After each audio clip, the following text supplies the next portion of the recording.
She came to Wyoming territory with one cedar trunk, $9 sewn into her coat hem, and a husband's name she had never heard spoken out loud. The man waiting at Red Fork Station did not smile. The boy beside him did not speak. And every face in town watched Nora Wren as if they had already decided how long she would last. Not long. That was the common guess. A week, maybe 2. Because Caleb Sutter's goat ranch was not merely lonely.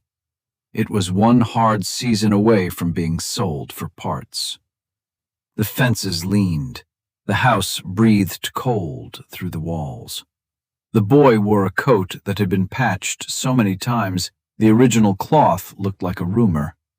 And the only fiber buyer in 3 counties had been paying Caleb for common hair. What he was hauling away was premium mohair. Nora did not know any of that when she stepped down from the train. She only knew the letter had said, "Practical arrangement, widower with a child, small ranch outside Red Fork, a woman of sober habits needed." That was not romance. That was not a promise. It was a door. And Nora had come to Wyoming because every other door behind her had closed. The cold met her first. It came through her gloves, through the seam of her collar, through the soles of her boots, as if the whole country had leaned forward to test whether she was made of anything useful. She stood on the platform and lifted her chin. Red Fork was hardly a town. It was a depot, a post office, a feed store, 2 muddy streets, and a church steeple that looked embarrassed to be seen in daylight. The man at the far end of the platform was easy to identify. He was tall, spare, and sun-browned under the brim of a black felt hat. His coat was clean but worn white at the cuffs. His hands looked like they had forgotten how to be empty. The boy stood beside him, with both hands around a small bundle of brown cloth. He was maybe 8. Thin wrists, serious eyes. Hair too long around his ears because no one had had the time or heart to trim it evenly. Caleb Sutter looked at Nora once, then at her trunk being unloaded from the baggage car. "Mrs. Wren?" "Nora," she said. He nodded, not quite comfortably. "Caleb Sutter." There was a pause where a handshake might have belonged. Neither of them filled it. The boy looked up at her. "This is Thomas," Caleb said. The boy's mouth pressed into a line. "Tom." Nora looked down at him and nodded as if this were important information. "Tom, then?" He studied her with the clear caution of a child who had learned not to spend hope too quickly. "You brought only 1 trunk," he said. "It is a large trunk." "Mrs. Blaine brought 2. Nora looked at Caleb. Caleb's face closed slightly. Tom answered before his father could. "She left before the molasses ran out." Nora looked back at the boy. "Well," she said, "I like molasses." Tom blinked. It was not a smile, not yet, but something moved in his expression, a small change, like a latch not opening, but loosening. The ride to the ranch took nearly an hour. Caleb drove. Tom sat between them. Nora watched the land widen around her until the sky felt less like weather and more like a judgment. No trees to soften it, no hills to hide behind. Only frozen grass, barbed wire, creek cuts, and the pale backs of distant animals moving against the wind. "Goats," Caleb said at last, as if the word had been dragged out of him. "I assumed so. Angoras, mostly." a few Spanish crosses left from my father's stock. How many does bread? Caleb turned his head a little. That surprised him. 49. Kidding starts soon? 3 weeks. Maybe less if the weather turns strange. In this country, does it ever not turn strange? Tom looked at her quickly. This time he almost smiled. Caleb faced the road again, but his voice changed by a fraction. You know goats? My aunt sorted mohair at a mill in Pennsylvania. I worked beside her 2 winters after my mother died. Not as much as I know sewing, not as much as I know accounts, but enough to know a poor clip from a fine one. Caleb was quiet. The wagon wheels cut through a frozen rut. The letter didn't mention that. The letter did not ask for useful surprises, Nora said. It asked for sober habits. Tom whispered, mostly to himself, Papa hates surprises. Caleb heard him. Nora heard him. Nobody corrected him. The Sutter place appeared out of the white light, like something trying not to be noticed. A square house with gray boards and a porch sagging at one corner. A barn better kept than the house. 2 sheds, a pole corral. A low creek bed beyond the eastern fence still crusted with ice. And the goats. Nora saw them before the wagon stopped. Pale bodies in the lee of the barn. Long ringlets of mohair hanging in winter tangles, bright even under a hard sky. Animals built out of patience and angles, blinking at the wind. A good herd, tired land. A man who had kept one alive while letting the other go to weather. That was the first accounting Nora made. It needs work, Caleb said. He did not say it like a warning. He said it like a man stating what he could no longer soften. Nora looked at the house, the barn, the herd, the boy's thin coat. Most things that matter do. Caleb took her trunk down without ceremony. Nora stepped from the wagon before he came around to help, and he noticed. He noticed everything, but said almost nothing about any of it. Tom carried her small bag to the porch. I can show you where things are, he said. I'd be obliged. Inside, the house was not dirty. It was worse than dirty. It was managed by someone who had no room left in his life for gentleness. The floor was swept. The dishes were washed. The stove was lit. But there were no curtains, except one torn panel in the kitchen. No warm smell of bread, no rug by the door, no small, ordinary signs that the people living there expected comfort to return. Nora saw a woman's photograph on the parlor wall. Dark hair, straight posture, a mouth shaped like Tom's when he was refusing to feel something. Tom saw Nora notice it. My mother, he said. Nora did not step closer. She had a fine face. She had a laugh like a spoon in a cup, Tom said. Then he looked startled, as if the words had escaped without permission. Nora nodded.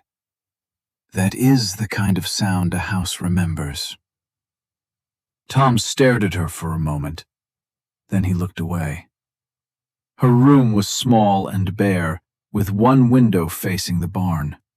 A rope bed, a cracked wash basin, and a peg on the wall.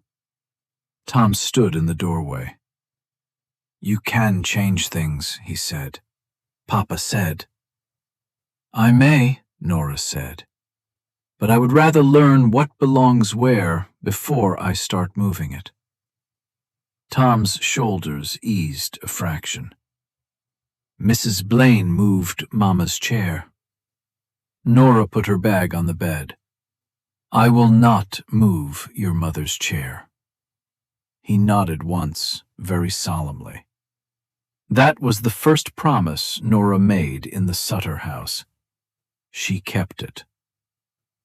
That first night, dinner was boiled potatoes, cold ham, and coffee too strong for comfort.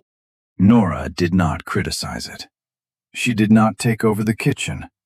She watched where the salt was kept, how the stove drew, which cupboard stuck, and which chair Tom avoided because it faced his mother's photograph too directly.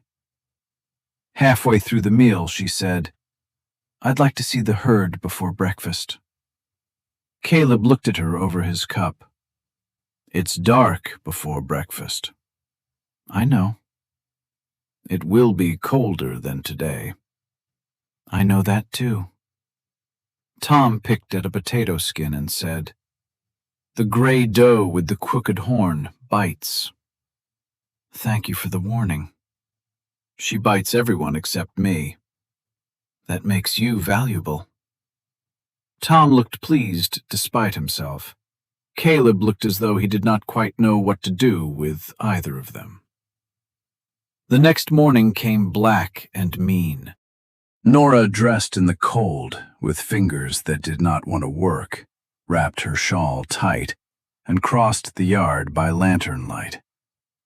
The barn smelled of hay, animal heat, old boards, and lanolin-rich hair. That smell stopped her for half a breath, not because it was pleasant exactly, because it was memory. Her aunt's sorting table, the scratch of fiber against her wrists, the sharp correction when Nora's young fingers confused coarse hair for fine. Feel it again. Look with your hands. Value hides in texture. Caleb was already working down the line of pens. He had grain in a pail and moved with the quiet efficiency of a man who had done the same cold work too many mornings in a row. "You came," he said. "I said I would." He glanced at her hands. "You'll want gloves." "I have gloves." "Not for horns." He reached to a beam and tossed her a heavier pair. She caught them. "Thank you." They worked without more talk for a time. The herd was better than the house had led her to expect. The does were lean but not ruined. Feet needed trimming on 6, maybe 7. 2 had eyes that required watching. 1 buck had a swollen joint that Caleb had already wrapped cleanly. Then Nora saw the kid. Not a newborn, not quite yearling. A white wether pressed into the corner of a pen, head low, sides working too quickly. She stopped. "How long has that one been off feed?" Caleb followed her gaze. "Since yesterday evening." "You separated him?" "At dawn." Nora opened the pen. Caleb said, "He kicks. Then he has some sense left." She went in low, calm, one hand out, not approaching from behind the eyes. The kid shifted but did not bolt. She ran her hand along his jaw, checked the gums, pressed the belly, listened to the breathing. "Scours starting," she said. "Maybe from spoiled hay or too much cold water on an empty gut. He's not far gone yet." Caleb watched her. "You sure?" "No, but I'm sure enough to act before he makes us certain." She asked for warm water, molasses, salt, and the small brown bottle of tincture she had seen on the barn shelf. Caleb got them without argument. That mattered more than if he had praised her. Praise costs little. Trust costs more. They drenched the kids slowly. He fought them at first, then swallowed. Nora rubbed his throat and stayed beside him long after Caleb went back to the rest of the pens. When Tom came out near sunrise, he saw her sitting on an overturned crate outside the pen. "That's Button," he said. "Is he yours?" "No." But the boy's face had already answered. Nora said, "He is warmer than he was." "Will he die?" Nora looked at the kid, then at the child. "I don't know. He is trying not to." Tom nodded as though that was better than comfort, because it had the shape of truth. By evening, Button had taken hay. By the second morning, he was standing at the rail, ears lifted, angry at the world, and hungry again. Tom pressed both hands into the animal's winter coat and said nothing for a long time. Nora turned away and pretended to sort feed sacks. Caleb found her there later, chalking a note onto a scrap of board. "What are you writing?" "Date, symptom, treatment, result." "For one weather?" "For every animal that teaches us something." Caleb looked at the board, as if it were either foolishness or a door. Then he said, "My wife kept records." Nora did not answer too quickly. "Did she?" "Better than I did." He touched the top rail with one hand. "After she died, I kept the animals alive. I didn't keep much else." Nora looked at him then, not softly. Softness can feel like pity if it arrives too soon. "The animals are not a small thing." His jaw tightened. "No." "Then we begin with what survived." Caleb looked at her for a long moment. It was the first time he really looked. Not at the trunk, not at the useful woman who had arrived because of a letter. At Nora. Then Button bleated, sharp and offended, and the moment closed. But it had happened. The next weeks did not become easy. Nothing about the Sutter ranch had been waiting for a woman to simply walk through the door and fix it by existing. The chimney smoked when the wind came from the west. The pantry was full of food, but arranged in a way that made every meal take twice as long as it needed. The back room window leaked a blade of air so cold it could cut sleep in half. Nora fixed what was small. She did not try to fix what was sacred. She did not move Clara's chair. She did not remove Clara's photograph. She did not ask Caleb to talk about a grief he had clearly learned to carry like a second spine. But she hung feed sack cloth over the kitchen window. She sealed the back room crack with rope caulk. She cleaned the stovepipe, sorted the pantry, and made bread on the third afternoon because the house had smelled too long like smoke and boiled things. Tom came in from school, stopped in the doorway, and sniffed. "You bake?" "When I have flour." "Mrs. Blaine burned bread." "Then she probably had other talents." "No," Tom said. "She did not." Nora laughed before she could stop herself. Tom looked surprised. Then he laughed too, once, a short, cracked sound that seemed to startle the walls. Caleb came in 2 minutes later and found them both pretending nothing had happened. He noticed the bread. He noticed the curtain. He noticed the warmer room. He said none of it.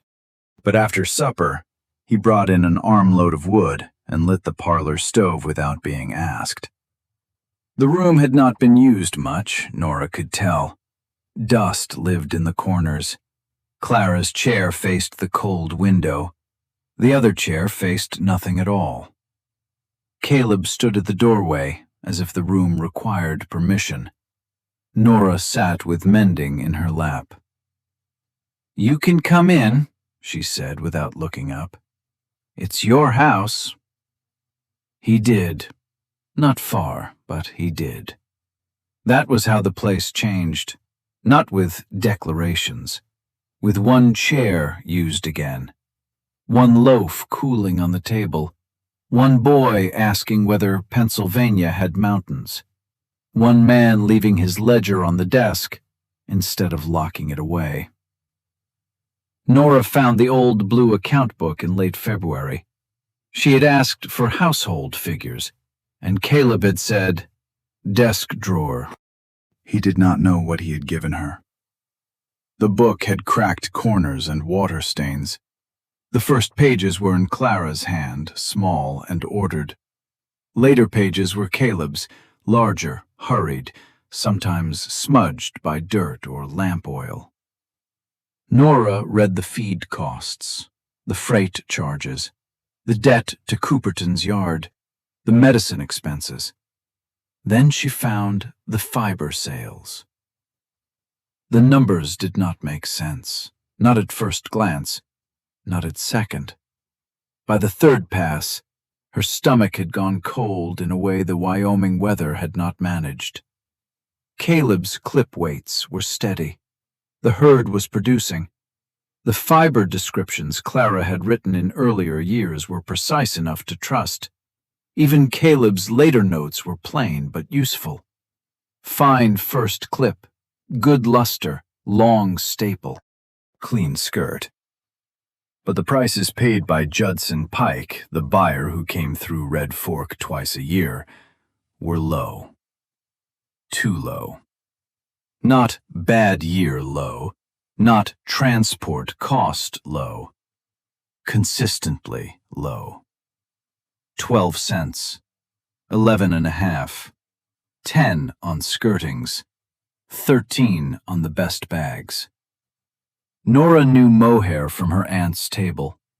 Good Angora fiber with bright luster and clean length did not sell like coarse brush hair. Not when the mills in Cheyenne and Denver were still buying. Not when imported fiber had tightened supply. Not like this. She set the ledger down and stared at the blue cover. A person can be robbed by a stranger with a gun in a road. That is the kind of robbery people know how to fear. But there is another kind. It comes politely. It writes receipts. It shakes your hand. It tells you the market is poor and your clip is ordinary and everybody is suffering. And by the time you realize what happened, 4 winters have passed and your child is still wearing last year's coat. Nora waited until Tom was asleep. Then she put the ledger on the kitchen table. Caleb came in from the barn, saw the book, and went still. "What is it?" "Your mohair is worth more than Pike pays you." The line was simple. It landed like a dropped stove lid. Caleb did not sit. "Pike has bought from this ranch since my father ran Spanish goats." "I know." "He helped Clara's people after the blizzard of '79. "That may be true." "He is not—" Caleb stopped because the word he needed was too large to say without proof. Nora opened the ledger. "He paid 11.5 cents last spring for your first-grade clip. A Cheyenne Mill circular from that same month lists fine Angora mohair at 22 to 26, depending on cleanliness and staple. Even with freight and commission, the difference is not reasonable." Caleb stared at the page. "Where did you get that circular?" "Post office. Mr. Abner keeps old agricultural sheets behind the counter. He did not think I would read them." A bitter little sound left Caleb's throat. Most men don't think women read anything that costs money. Nora let that stand. Then she turned another page. "This has happened for years." The kitchen went quiet except for the stove ticking as it cooled. Caleb pulled out the chair and sat down slowly. His hands rested on the table. Big hands. Careful hands. Hands that had corrected a breech kid, hauled feed, fixed fence, carried a grieving boy to bed. Hands that had signed receipts he had not known how to challenge. "I thought it was the market," he said. "I believe you. I thought Clara had been better at all of it. And after she died, I was just failing slower." Nora's throat tightened, but she kept her voice steady. "You were working from bad numbers." He looked up. The anger in his face was not aimed at her. It was worse than anger. It was recognition. "What do we do?" She slid a blank sheet toward him. "We write to every buyer within freight reach. We ask terms. We gather price tables. We grade this spring's clip ourselves before Pike touches it.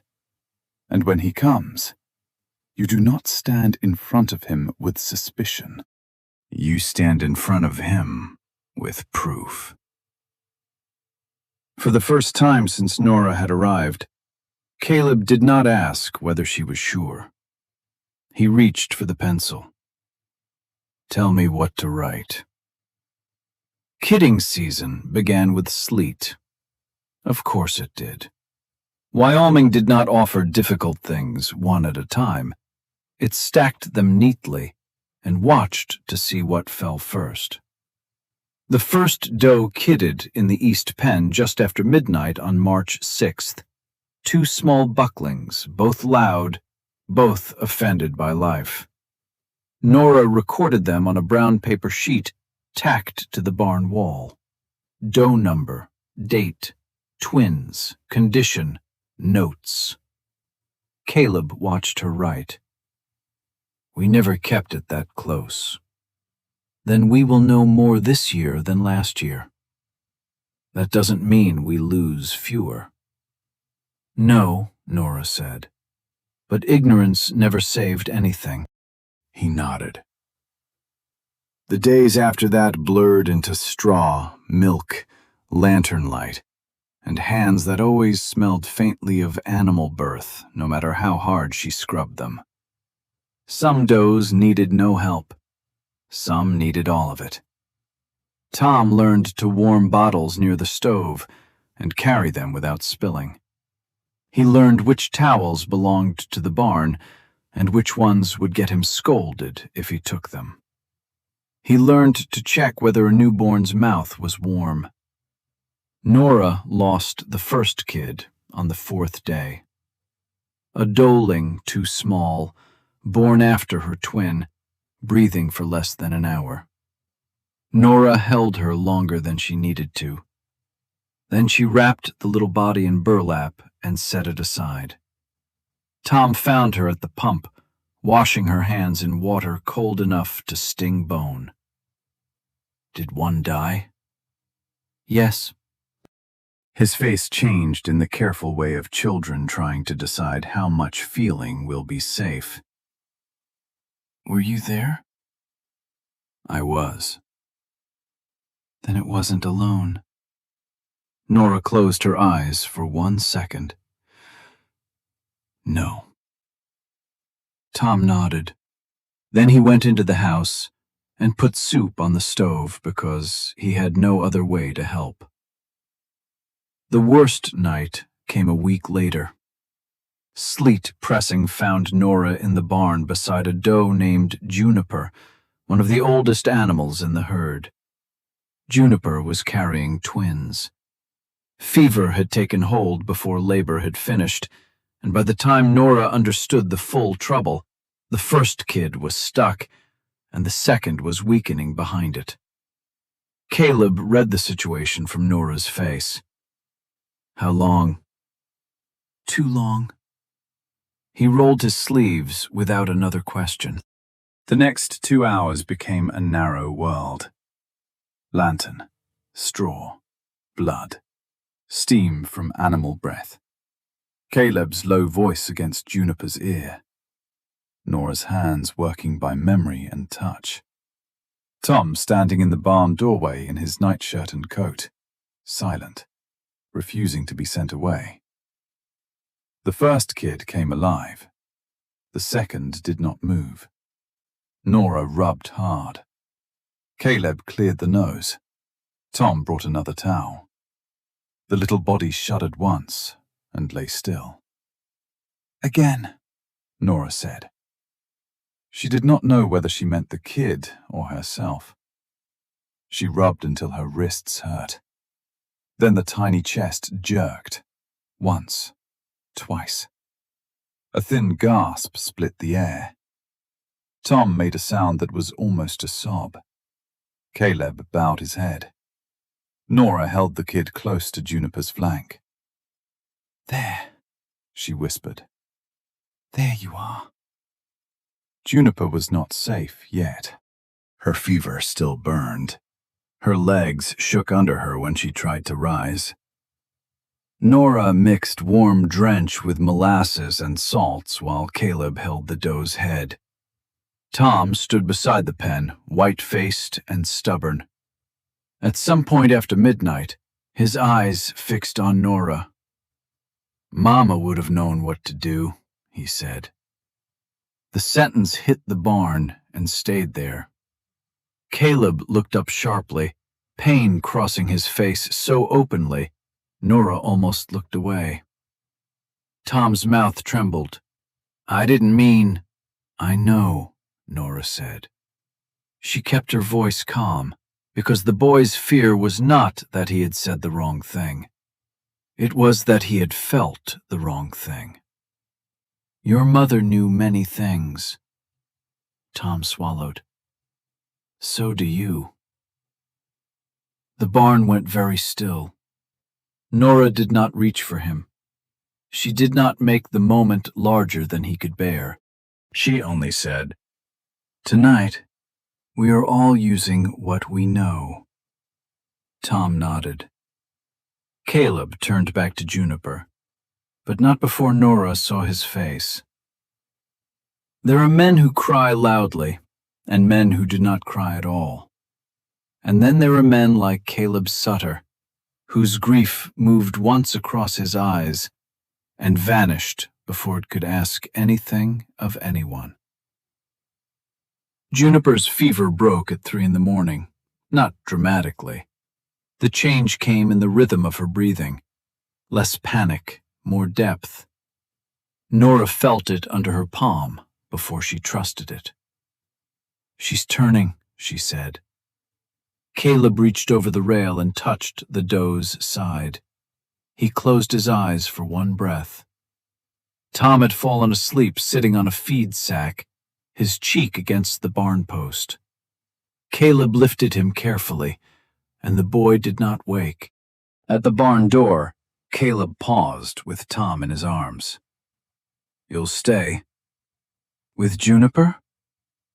"With us." The words came out before he had time to defend against them. Nora looked at him across the lantern light.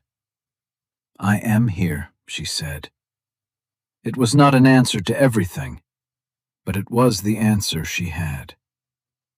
By the end of kidding season, the ranch had 71 live kids from 49 does.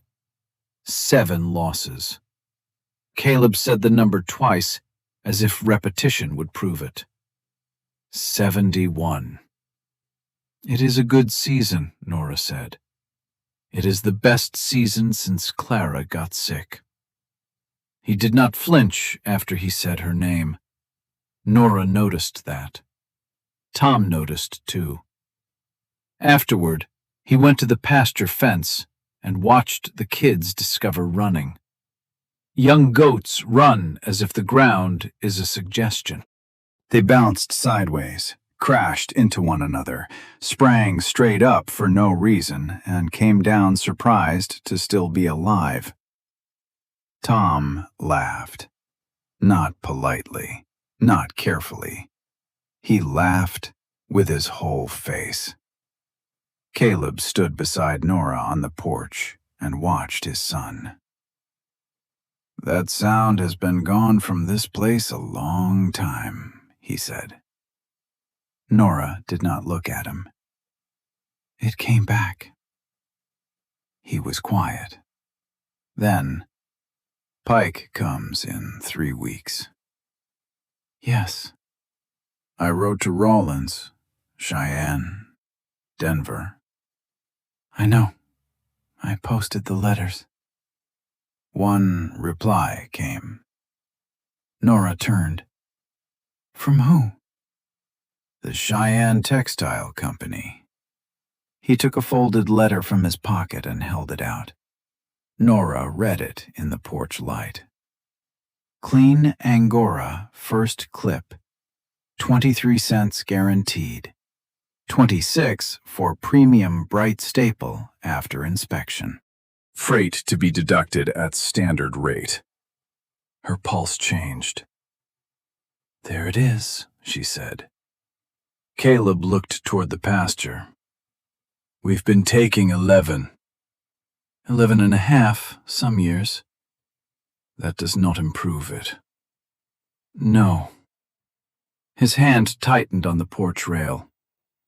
I keep thinking of Tom's boots last winter. Nora said nothing. He outgrew them in November. I made him wear 2 pairs of socks because I didn't have the cash until spring. Pike stood in my barn that same year and told me everybody was hurting. Nora folded the letter. Everybody may have been hurting. Caleb looked at her. He just made sure you hurt more. The spring clip began under a hard blue sky.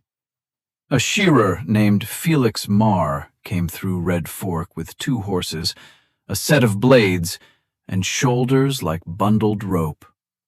He was fast. He was blunt. He trusted no one's opinion until it proved useful. Nora earned his approval by not asking him to explain the same thing twice. Skirting mohair was not glamorous work. It was knees in straw, fingers in grease and dust, pulling away stained ends, separating coarse belly hair, judging luster, length, strength, and cleanliness, while the next fleece landed almost before the last one was done. Nora worked beside Caleb until her back ached and her hands felt full of needles. She recorded every bag, weight, grade, animal group, notes. Felix watched her mark the 3rd page. You selling to Pike? Perhaps. He snorted. Then perhaps you're fond of losing money. Caleb's head lifted. Felix kept sorting. I cut for 12 ranches between here and Medicine Bow. Pike pays like he's buying sweepings from a barber floor. Nora looked at Caleb. Caleb looked at Felix. How long have you known that? Caleb asked. Felix shrugged. Longer than you wanted to hear it. It was a cruel answer. It was also probably fair. By the time the clip was bagged, Nora's calculations were beyond suspicion. 186 pounds of high-grade mohair, another 52 of good secondary.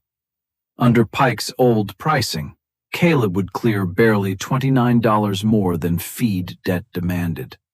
Under the Cheyenne offer, after freight, he would clear enough to pay Cooperton, settle Ruth Ferris's account, buy Tom boots before winter, and put money aside for breeding stock. Not a fortune, a foothold. Sometimes, that was all survival required. The night before Pike came, Nora laid the papers on the kitchen table.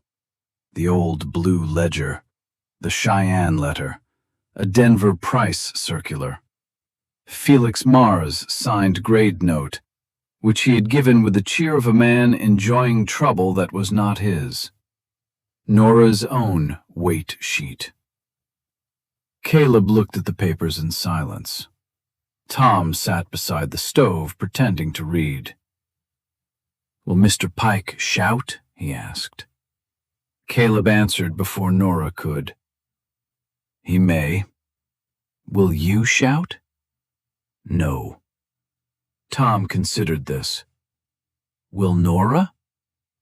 Nora looked at him.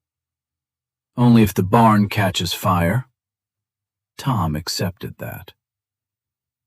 Pike arrived the next morning in a varnished wagon with brass fittings and 2 matched bays that looked better fed than half the town. Judson Pike was thick through the middle, silver at the temples, and cheerful in the practiced way of a man who believed warmth could stand in for honesty. He shook Caleb's hand with both of his. "Caleb, good to see you still standing after that March weather." "I am." Pike's eyes moved to Nora. "And this must be the new Mrs. Sutter." "Nora," Caleb said. Pike tipped his hat. "Ma'am?" The word was polite. The glance beneath it was not.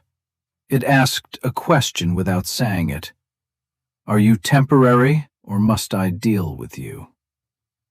Nora answered by picking up her notebook. "I keep the clip records." Pike smiled. Always nice when a household is orderly. Caleb said, "She keeps the ranch records." The smile held, barely. They went to the barn.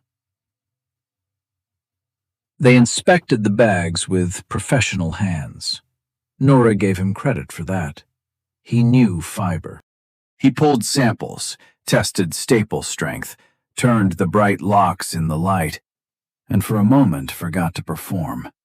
His face gave him away. The clip was good, very good. Then the performance returned. "Clean enough," Pike said. "Better than last spring. Market is soft, though. I can do 12 on the first bags and 10 on the rest." Caleb's face did not move. Nora opened the Cheyenne letter. "The current guaranteed offer on this grade is 23 cents for first clip and up to 26 for premium bright staple." Pike looked at her, then at Caleb. Rail freight eats more than women generally account for. Nora placed the freight schedule on the nearest wool bag. "I accounted for it." Pike's smile disappeared. Not entirely. Enough. "Well, Mrs. Sutter, mill letters are not the same as cash in hand." "No," Nora said. "That is why we are willing to sell locally if the price is fair." Pike gave a soft laugh. It was meant for Caleb. "Caleb, I don't know what you've been told, but I've carried small ranchers in this county through hard years. Your father understood that. Your wife understood that." The barn went cold in a way that had nothing to do with weather. Caleb stepped forward half a pace. "My wife kept better records than I did," he said. "That is how we know what you paid." Pike looked at the old blue ledger when Nora laid it down. He did not touch it. Nora turned to the comparison sheet. 4 years, clip weight, grade notes, Pike price, published market range, standard deductions. The difference is not the market. It is the offer. Pike's jaw worked. Published ranges do not reflect local conditions. Then explain the same direction of error every year. Silence. A goat knocked against a rail behind them. Tom, watching from the barn door, did not move. Pike looked past Nora to Caleb. "I can do 18. "No," Caleb said. The word was quiet. It shocked Nora more than if he had shouted. Pike blinked. Caleb put one finger on the Cheyenne letter. 23 on first grade. 26 on premium. Standard deductions only. Written out. Pike's face hardened. That is not how we have done business. No, Caleb said. It is how we are doing it now. Nora turned the grade sheet toward Pike. 118 pounds meet premium specification. 68 pounds first grade. 52 secondary. If you disagree, Felix Marr's grade note is attached, and Cheyenne will inspect on arrival. Pike read the sheet. This time he picked it up. His eyes moved faster than his pride wanted them to. He saw what Nora had built. Not a complaint, not suspicion. A wall of numbers he could not push through without looking like the man he was. You expect me to match Cheyenne? We expect you to pay what the clip is worth, Nora said. Pike looked at Caleb. Your new wife drives a hard bargain. Caleb did not look at Nora. She knows the difference between price and value. There are sentences that change a room because they say what everyone already knows, but no one has put in the air. That was one. Pike accepted 23 and 26, not graciously. Not fully, but in writing. He left before noon with the signed bill, and the sound of his wagon wheels seemed louder going away than coming in. Nora stood alone in the barn aisle after he left. Her hands shook. She looked down at them, annoyed. Then Caleb came in. He saw. He did not comment. He simply leaned beside her against the rail, close enough that his sleeve touched hers. $412 more, he said, after deductions. This year. Yes, he breathed out. I want to be glad.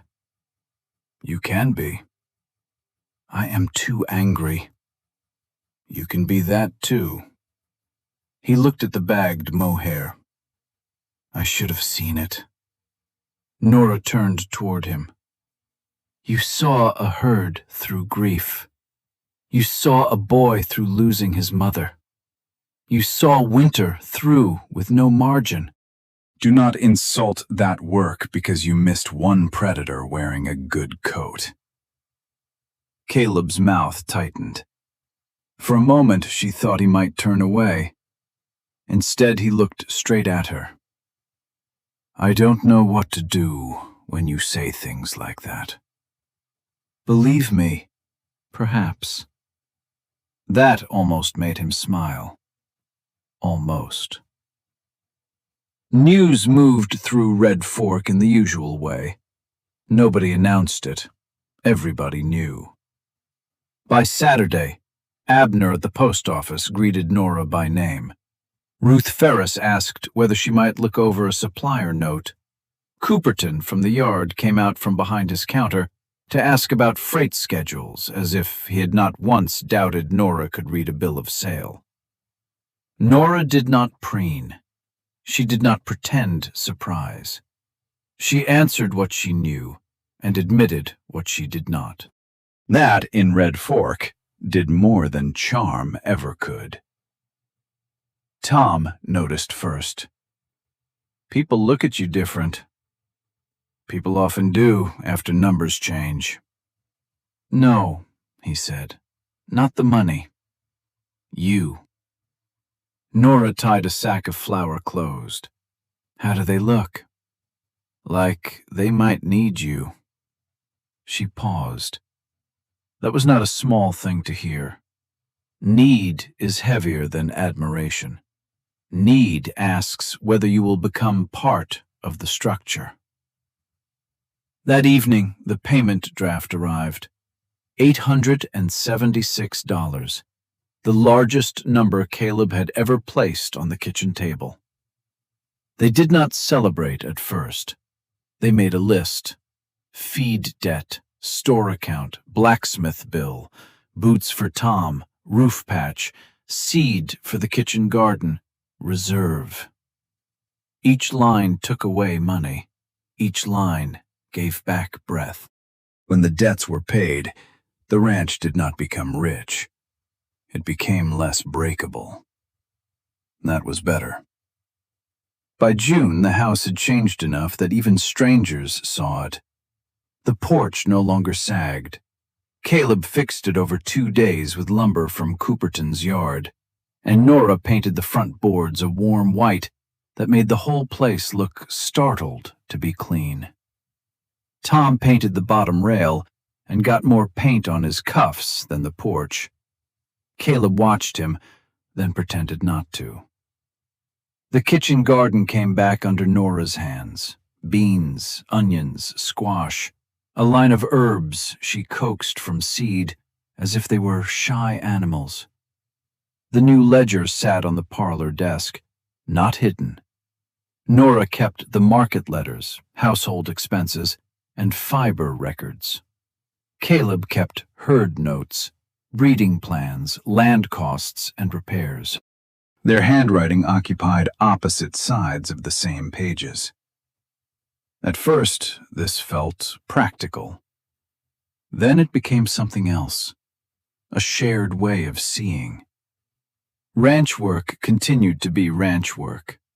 A good price did not keep a fence from snapping in July wind. It did not stop a coyote from testing the east pasture. It did not make the pump less temperamental, or the weather less fond of cruelty. But trouble changed when it no longer found them alone. That was the lesson Nora learned slowly. She had come to Wyoming with the kind of independence that looks admirable from a distance and exhausting up close. She had survived by needing as little as possible. Caleb had survived by needing no one at all. Both of them were wrong in ways that had once kept them alive. In July, Nora spent 2 hours fighting the pump valve with the wrong wrench. Caleb came around the barn corner. "You want help?" "I have it." He studied the pump, then her. "All right." He left. 10 minutes later he returned and set the right wrench on the ground beside her, without saying a word. Nora stared at it.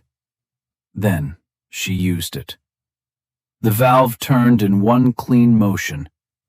She did not look at him. "Thank you for the wrench." "I've hated that valve since '83. That was the closest either of them came to saying what had actually happened. It was enough. In August, a letter arrived from Clara's parents in Laramie. Caleb held it for half a day before opening it. Nora found him at the pasture fence near sundown, the letter folded in his hand. "They heard the ranch is doing better," he said. "That reaches Laramie? Bad news travels. Good news limps after it." "What do they want?" He looked at the paper. "To visit Tom." Nora leaned on the fence. "Will you let them?" He did not answer quickly. "I was angry they did not help after Clara died." "Did you ask?" "No." "Did they offer?" "No." The goats moved in a slow, pale wave across the pasture. Caleb's voice was low. "I waited for them to know. They waited for me to say." Then the silence got old enough to feel like a decision. Nora thought about that. How much of life was built that way, by people standing on opposite sides of pride, each calling the other absence. "Tom should know them," she said. Caleb nodded. "I thought you'd say that." Did you hope I wouldn't? A small, tired smile crossed his face. Maybe. Right back, Nora said. Tell them to come after the fall clip. He looked at her. You would not mind? They belong to Tom's life. I am not trying to replace the parts of it that came before me. Caleb looked out across the field for a long time. Then he said, You never moved Clara's chair. No. I noticed the first week. I know. He looked at her then, and there was no wall for one clean second. Only a man looking at the person who had entered his house carefully enough not to make belonging look like conquest. Then Tom shouted from the yard that Button had gotten into the bean row. The second passed. Life returned. They ran. By October, the fall clip came in smaller but bright. Pike did not come first. A letter did. 23 and 26. The same terms as spring, written in Judson Pike's own hand, without a single unnecessary friendly word. Nora showed Caleb the letter. He read it twice. He hates this. Yes. Good. Tom, who was doing arithmetic at the table, looked up. Nora says hate is only useful if it makes you accurate. Caleb looked at Nora. Nora looked at the stove. I may have said that.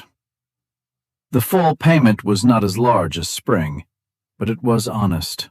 And honest money behaves differently. It does not vanish into old holes quite as fast. They bought 3 quality does from a ranch near Medicine Bow. Caleb and Nora chose them together, standing in a cold yard, testing hair between their fingers, checking feet, teeth, ribs, eyes. The seller spoke mostly to Caleb at first. Then Nora asked 2 questions about staple strength and kid survival rates, and the man corrected himself without quite admitting it. On the ride home, Caleb said, You enjoyed that. I enjoyed the does. You enjoyed him realizing he had to speak to you. Nora adjusted her gloves. I enjoyed the does more. Caleb laughed, not a full laugh, not yet, but not the old brief sound either. Something easier, something that did not ask permission from sorrow before entering the world. Winter came back eventually. It always did. But the house met it differently. There was wood stacked high, feed stored dry, debt low enough to sleep beside. Tom had boots that fit, and a coat thick enough to make him complain he was too warm, which Nora considered one of the finest sounds a child could make. Clara's parents came in November. The meeting was awkward and tender, and full of all the small failures people bring with them when they arrive late to pain. Tom stood very straight at first. Then his grandmother showed him a small carved horse Clara had owned as a child, and his face opened. Caleb watched from the doorway with his hands in his pockets. Nora stood back. Not absent, not center. There's a kind of love that knows when to make room. That night, after the visitors had gone to the spare room, Caleb found Nora in the kitchen washing cups. You were good with them. They were frightened. They are grown people. Grown people are often frightened. They just have better coats. He leaned against the doorframe. The kitchen was warm. The lamp was low. Outside, wind moved over the barn roof, but it did not come through the walls the way it had in February. Caleb said, Tom asked if they could come again. That is good. He asked if you would still be here when they did. Nora set the cup down. Caleb did not look away this time. "What did you tell him?" she asked. "I told him that was your answer to give." The room held still. Nora thought of the platform in Red Fork. One trunk, $9. A man who would not smile. A boy guarding hope like it was the last match in a storm. She thought of Button standing weak in straw. Juniper breathing through fever. Pike's face over the numbers. Tom laughing at spring kids. Caleb placing the right wrench beside her without a word. All the mornings she had chosen to stay before she knew that staying was becoming the shape of her life. "I am not temporary," she said. Caleb's face changed, not dramatically. A small release around the eyes. A breath he had been holding so long it had become part of his posture. "No," he said, voice rough. "You are not." Tom appeared in the hallway in his nightshirt. "I heard." Nora turned. "You should be in bed." "I know." He looked at Caleb, then at Nora. "I just wanted to make sure." "Now you know," Caleb said. Tom nodded, satisfied. Then he walked to Nora, hugged her around the waist once, fast and fierce, and fled back down the hall before anyone could make him explain it. Nora stood very still. Caleb's eyes were on the empty hallway. Then he said softly, "He has wanted to do that for months." Nora looked down at her hands. "So have I." Caleb looked at her. The lamp made a small sound. Outside, one of the goats shifted against the barn wall. No speech arrived to make the moment tidy. None was needed. The ranch was not saved in the way stories sometimes pretend places are saved. There was no final bill paid that meant hardship would never return. No single confrontation that made weather kind or markets fair or grief obedient. The Sutter place remained what it had always been, a working ranch in a hard country. But its arithmetic had changed. Its habits had changed. Its rooms had changed. And most of all, its people had changed the way living things change when they stop bracing only for loss and begin making plans.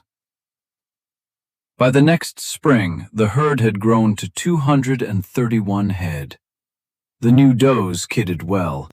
Button became an aggravating, healthy nuisance who learned to open a loose latch and taught two younger wethers the trick. Tom's drawings filled the lower wall of the parlor. Goats, mostly. The barn, the creek, his mother's chair. Nora at the sorting table, hair pinned badly, eyes narrowed in concentration. When Nora saw that drawing, she laughed. Then she noticed he had drawn Caleb standing behind her, one hand on the ledger, the other resting on the chair back. Not touching her, not far away. A child's understanding of closeness before adults find words for it.